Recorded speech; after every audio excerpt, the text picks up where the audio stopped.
Mwanaume mwenye changamoto ya upungufu wa nguvu za kiume, kila siku huwa na kuelekeza dawa, jinsi gani ya kuweza kuandaa dawa ili utumie na uweze kutibu changamoto zako zinazokusumbua sana mara kwa mara. Lakini leo sitakuelekeza dawa, bali nimekuandalia dawa tayari kwa ajili ya kuweza kutibu changamoto zako. Hivyo acha nikuelekeze, nikupatie dawa ambazo nilizoziandaa na nikwambie nimeandaa kitu gani na kitu gani ili iweze kutibu changamoto za upungufu wa nguvu za kiume. Dawa hizi hapa ziko za aina mbili.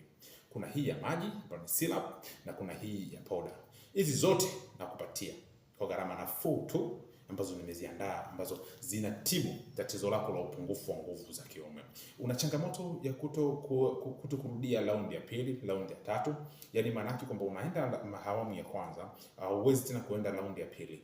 Ama unaweza kwenda raundi ya pili lakini unachukua muda mrefu sana. Yani ukishashiriki mara ya kwanza tu inakulazimu ukae nusu saa, saa moja mpaka masaa mawili ili uweze kupata ule msisimuko wa kuweza kurudia awamu ya pili. Sasa hizi dawa zitakutibu moja kwa moja. Dawa hii ya unga itaweza kutibu mishipa yako ya uume. Mishipa ya damu inayopeleka damu katika mfumo wa uume wakati mwingine inakuwa imesinyaa, haina uwezo wa kupeleka damu vile ipasavyo katika mfumo wa uzazi. Hivyo na kusababisha wewe kukosa ile hamu ama hisia ya kushiriki tendo la ndoa.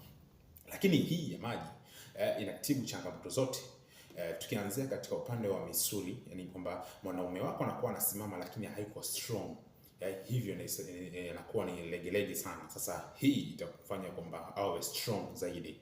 Pia awe mkakamavu. Lakini pia inaweza kufanya kwamba kurudia awamu ya kwanza, ya pili mpaka ya tatu. Itakuwa uko vizuri zaidi. Una changamoto ya kunywea kwa maumbile, yani kwamba misuli inapokuwa imesinyaa, wakati mwingine maumbile yanakuwa yanarudi ndani na kama ya mtoto. Basi hii itaweza kuboresha zaidi changamoto hiyo na kuweza kukuponyesha moja kwa moja. Hivyo maumbile yako yatarudi katika hali ya kawaida, ile hali ambayo uliokuwa nayo, hali ambayo ulikuwa umeizoea, sio hali ya sasa ambayo hauizoea, ambayo inakupa stress, inakupa mawazo mengi sana. Kiasi kwamba wakati mwingine hata unapoenda kushiriki tendo la ndoa unaanza kuwa na hofu.